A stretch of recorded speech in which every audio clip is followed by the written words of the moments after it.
राजस्थान के एक पुराने महल में राजा विक्रम सिंह रहते थे। उनके महल की खूबसूरती दूर दूर तक मशहूर थी, लेकिन एक रहस्य भी उससे जुड़ा हुआ था।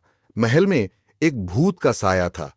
कहा जाता था कि सैकड़ों साल पहले एक सेवक को गलत तरीके से महल से निकाल दिया गया था और उसकी मौत हो गई थी।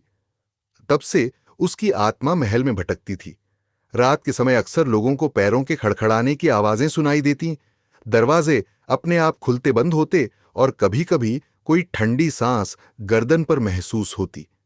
एक बार एक नौजवान लड़का राहुल, जो इतिहास में दिलचस्पी रखता था, महल देखने आया। जब उसे भूत की कहानी पता चली तो उसने हंसकर कहा, "यह सब अंधविश्वास है।" उस रात राहुल को महल के एक कोने से रोने की आवाज सुनाई दी। वहां जाकर उसने देखा कि एक पुरानी तस्वीर गिरी हुई है। जैसे ही उसने उसे उठाया, एक ठंडी हवा का झोंका उसके चेहरे से टकराया।